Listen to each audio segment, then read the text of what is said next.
Hi guys, welcome to revision time. आज है 24 मई 2025। चलिए आज के करंट अफेयर्स हम स्टार्ट करते हैं।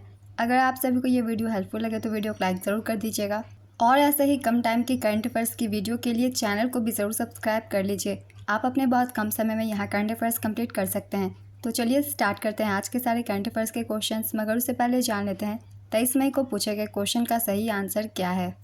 2025 में दुनिया भर में सबसे ज़्यादा बोली जाने वाली 20 भाषाओं में हिंदी का स्थान क्या है। ऑप्शन ए पहला, ऑप्शन बी दूसरा, ऑप्शन सी तीसरा, ऑप्शन डी चौथा। इसका सही आंसर है ऑप्शन सी तीसरा। हिंदी का स्थान तीसरा है। इस रिपोर्ट में पहले स्थान पे अंग्रेज़ी है, दूसरे स्थान पे चीन की भाषा मंदारिन और तीसरे स्थान पे हिंदी। चलिए अब आज के सारे करंट अफेयर्स के क्वेश्चन हम स्टार्ट करते हैं। क्वेश्चन नंबर 1, भारतीय तटरक्षक बल ने कहां पर ओलिव रिडले कछुओं की रक्षा के लिए ऑपरेशन ओलिविया शुरू किया। इसका आंसर है ओडिशा। भारतीय तटरक्षक बल ने ओडिशा में ओलिव रिडले कछुओं की रक्षा के लिए ऑपरेशन ओलिविया शुरू किया। इस ऑपरेशन के तहत फरवरी 2025 की अवधि के दौरान ओडिशा में रसिकुल्या नदी के मुहाने पर 6.98 लाख से अधिक ओलिव रिडले कछुओं को बचाने में मदद मिली है। ओलिव रिडले कछुओं को वन्यजीव संरक्षण अधिनियम 1972 की अनुसूची 1 के तहत संरक्षित किया गया है। ओलिव रिडले एक प्रकार का समुद्री कछुआ है जो हर साल अपने अंडे देने के लिए ओडिशा तट पर आता है। नेक्स्ट क्वेश्चन, किस राज्य सरकार ने इंदिरा सौरागिरी जला विकासम योजना का शुभारंभ किया। इसका आंसर है तेलंगाना। तेलंगाना के मुख्यमंत्री श्री रेवंत रेड्डी ने इंदिरा सौरागिरी जला विकासम योजना का शुभारंभ किया। इस योजना का शुभारंभ मचाराम गांव, नगर कुर्नूल जिला में किया गया। इस योजना के तहत आदिवासी किसानों को निःशुल्क सौर ऊर्जा चालित पंप उपलब्ध कराए जाएंगे। प्रत्येक पंप की क्षमता 5 से 7.5 हॉर्स पावर होगी। पायलट परियोजना 45 एकड़ भूमि पर क्रियान्वित की गई। नेक्स्ट क्वेश्चन, भारत ने बांग्लादेश को छोड़कर किस देश के रास्ते पूर्वोत्तर के लिए नया समुद्री मार्ग तैयार किया। इसका आंसर है म्यांमार। भारत ने बांग्लादेश को छोड़कर म्यांमार के रास्ते पूर्वोत्तर के लिए नया समुद्री मार्ग तैयार किया। इस परियोजना का नाम शिलांग से सिलचर हाई स्पीड कॉरिडोर है। इस परियोजना की अनुमानित लागत है 22,864 करोड़ रुपए। इसकी लंबाई कुल 166.8 किलोमीटर यानी कि 144.8 किलोमीटर मेघालय में और 22 किलोमीटर असम में होगी। इसे पूरा करने की तिथि वर्ष 2030 तक निर्धारित की गई है।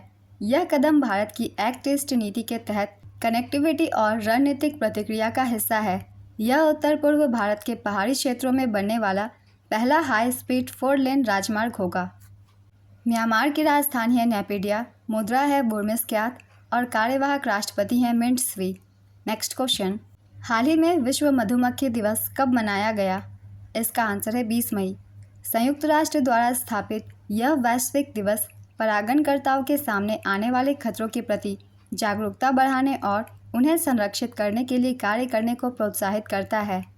इस वर्ष की थीम है be inspired by nature to nourish us all. प्रकृति से प्रेरणा ले, सभी को पोषण दे। नेक्स्ट क्वेश्चन, हाल ही में चीन और किस देश के बीच सैन्य अभ्यास गोल्डन ड्रैगन 2025 शुरू हुआ। इसका आंसर है कंबोडिया। चीन और कंबोडिया ने सैन्य संबंधों को बढ़ावा देने हेतु गोल्डन ड्रैगन 2025 लॉन्च किया। ये इस बार का 7वां संस्करण है। इस बार पहली बार यह अभ्यास रेमपोर्ट संयुक्त समर्थन एवं प्रशिक्षण केंद्र के माध्यम से समुद्री क्षेत्र में भी शामिल किया गया है। इस वर्ष की थीम है आतंकवाद रोधी, मानवीय सहायता, शांति और सहयोग। इसका उद्देश्य संयुक्त क्षमताओं, सामरिक समन्वय और जन से जन संबंधों को सुदृढ़ करना है। नेक्स्ट क्वेश्चन, किस पुरस्कार से सम्मानित खगोल वैज्ञानिक डॉक्टर जयंत नार्लिकर का हाल ही में निधन हो गया है। इसका आंसर है पद्म भूषण, पद्म विभूषण और महाराष्ट्र भूषण। देश के अग्रणी खगोल वैज्ञानिक में से एक डॉक्टर जयंत नार्लिकर का 86 वर्ष की आयु में महाराष्ट्र के पुणे में निधन हो गया। 20 मई 2025 को उन्होंने अंतिम सांसें ली। डॉक्टर जयंत नार्लिकर को विभिन्न पुरस्कारों और सम्मानों से सम्मानित किया गया। पद्म भूषण 1965 में उन्हें दिया गया, पद्म विभूषण 2004 में, महाराष्ट्र भूषण 2011 में, साहित्य अकादमी पुरस्कार 2014 में मराठी भाषा के लिए। विश्वविद्यालय अनुदान आयोग के निमंत्रण पर डॉक्टर नार्लिकर ने पुणे में inter university centre for astronomy and astrophysics की स्थापना की। वे इसके संस्थापक निदेशक थे और 2003 तक इस पद पर रहे थे। नेक्स्ट क्वेश्चन, सूडान ने 2023 के गृहयुद्ध के बाद किसको वहां का पहला प्रधानमंत्री नियुक्त किया? इसका आंसर है कामिल इद्रीस। सूडान में 2023 के गृहयुद्ध के बाद कामिल इद्रीस को पहला प्रधानमंत्री नियुक्त किया गया। उनकी नियुक्ति 19 मई 2025 को हुई। कामिल अल ताइब इद्रीस की नियुक्ति 2022 के बाद पहली बार किसी प्रधानमंत्री की नियुक्ति है, जब अब्दुल्ला हमदोक ने इस्तीफा दिया था। सूडान की राजधानी है खार्तूम, प्रधानमंत्री है कामिल अल ताइब इद्रीस और मुद्रा है Sudanese pound. Next question, Bharat सरकार ने सार्वजनिक वितरण प्रणाली के लिए हाल ही में कौन सा ऐप लॉन्च किया? इसका आंसर है डिपो दर्पण, अन्न मित्र और अन्न सहायता। भारत सरकार ने सार्वजनिक वितरण प्रणाली के लिए हाल ही में 3 ऐप लॉन्च किया। इसमें से पहला है डिपो दर्पण। ये ऐप गोदाम के प्रदर्शन को ट्रैक करने में मदद करेगा। दूसरा है अन्न मित्र। ये मासिक बिक्री, निरीक्षण रिपोर्ट और सरकारी अपडेट की जानकारी देगा। तीसरा है अन्न सहायता। शिकायत दर्ज करने की प्रणाली ये होगी। 20 मई 2025 नई दिल्ली में इसका उद्घाटन किया गया। इन 3 ऐप का शुभारंभ केंद्रीय उपभोक्ता मामले, खाद्य एवं सार्वजनिक वितरण मंत्री प्रहलाद जोशी ने की। सरकार सार्वजनिक वितरण प्रणाली के माध्यम से लक्षित आबादी को सस्ती कीमत पर खाद्यान्न वितरित करती है। नेक्स्ट क्वेश्चन, भारत ने किस देश के रेडीमेड गारमेंट्स और प्रोसेस्ड फूड की एंट्री पर प्रतिबंध लगाया है? इसका आंसर है बांग्लादेश। भारत ने व्यापार नियमों में बदलाव करते हुए बांग्लादेश से आने वाले फल, carbonated drinks, processed food, cotton, plastic और लकड़ी के फर्नीचर के नॉर्थ ईस्ट के लैंड से इंपोर्ट पर प्रतिबंध लगा दिया है। बांग्लादेश से रेडीमेड गारमेंट का इंपोर्ट अब सिर्फ हवा सेवा और कोलकाता पोर्ट के जरिए ही किया जा सकेगा। बाकी सभी लैंड पोर्ट, स्थानीय बंदरगाहों से एंट्री पर रोक लगा दी गई है। नेक्स्ट क्वेश्चन, किस राज्य सरकार ने किसानों को सशक्त बनाने के लिए विकसित कृषि संकल्प अभियान शुरू किया? इसका आंसर है त्रिपुरा।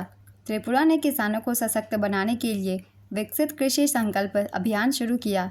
ये अभियान 29 मई से 12 जून 2025 तक आयोजित की जाएगी। यह घोषणा केंद्रीय कृषि मंत्री शिवराज सिंह चौहान ने की। इसका उद्देश्य ग्रामीण क्षेत्रों और ग्राम पंचायतों में राज्य एवं केंद्र प्रायोजित योजनाओं के प्रति जागरूकता बढ़ाना, कृषि उत्पादन बढ़ाना और लागत में कमी लाना है। यह विकसित भारत @2047 मिशन का हिस्सा है, जो स्वतंत्रता के 100 वर्ष पर एक विकसित भारत की परिकल्पना करता है। नेक्स्ट क्वेश्चन, हाल ही में राष्ट्रीय कैडेट कोर की एक टुकड़ी ने किस पर्वत चोटी पर सफलतापूर्वक चढ़ाई की है? इसका आंसर है एवरेस्ट। राष्ट्रीय कैडेट कोर की एक टुकड़ी ने 18 मई 2025 को दुनिया की सबसे ऊंची पर्वत चोटी माउंट एवरेस्ट पर सफलतापूर्वक चढ़ाई की है। 2013 और 2016 के बाद माउंट एवरेस्ट पर एनसीसी का यह तीसरा सफल अभियान था। नेक्स्ट क्वेश्चन, निकोसोर डैन किस देश के राष्ट्रपति बने हैं? इसका आंसर है रोमानिया। रोमानिया में हुए राष्ट्रपति चुनाव में निकोसोर डैन ने निर्णायक जीत हासिल की।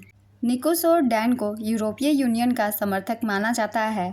99% की मतगणना के बाद डैन ने करीब 54%, जबकि सीमियन ने 46% वोट हासिल किए हैं। Next question, M.R. श्रीनिवासन का 95 वर्ष की आयु में निधन हो गया। वह कौन थे? इसका आंसर है परमाणु वैज्ञानिक। परमाणु वैज्ञानिक डॉक्टर M.R. श्रीनिवासन का 20 मई 2025 को तमिलनाडु के उदगमंडलम में निधन हो गया है। उन्हें भारत का असैन्य परमाणु ऊर्जा कार्यक्रम का निर्माता माना जाता है। वे डॉक्टर होमी जहांगीर भाभा की टीम के प्रमुख सदस्यों में से एक थे, जिसने भारत और एशिया का पहला परमाणु अनुसंधान रिएक्टर अप्सरा विकसित किया था। 1984 में उन्हें परमाणु ऊर्जा बोर्ड का अध्यक्ष नियुक्त किया गया था। देश में 18 असैन्य परमाणु ऊर्जा संयंत्रों पर काम उनके कार्यकाल के दौरान शुरू किया गया था। नेक्स्ट क्वेश्चन, किस देश में भगवान हनुमान जी की 16 फीट ऊंची प्रतिमा स्थापित की गई है? इसका आंसर है गुयाना। गुयाना के स्पार्टा में सीताराम राधेश्याम मंदिर में भगवान हनुमान की 16 फीट ऊंची प्रतिमा स्थापित की गई है। यह प्रतिमा भारत और गुयाना के बीच गहरे सांस्कृतिक संबंधों का प्रतीक है। गुयाना की राजधानी है जॉर्ज टाउन। मुद्रा है गुयानीज डॉलर। राष्ट्रपति है इरफान अली और प्रधानमंत्री का नाम है मार्क फिलिप्स। आज के सारे करंट अफेयर्स के क्वेश्चंस कंप्लीट होते हैं। चलिए अब आज का क्वेश्चन देखते हैं क्या है। कामिल इद्रिस किस देश के प्रधानमंत्री बने हैं? Option A Romania, option B Sudan, option C Bangladesh, option D Israel. अपना आंसर गेस कीजिए या फिर कमेंट बॉक्स में दीजिए। अगर आप सभी को ये वीडियो हेल्पफुल लग रही है तो इसे लाइक ज़रूर कर दीजिएगा और इस तरीके की कम टाइम की करंट अफेयर्स की वीडियो के लिए चैनल को भी ज़रूर सब्सक्राइब कर लीजिए। फिर मिलते हैं अगली वीडियो के साथ। आप सभी को थैंक यू।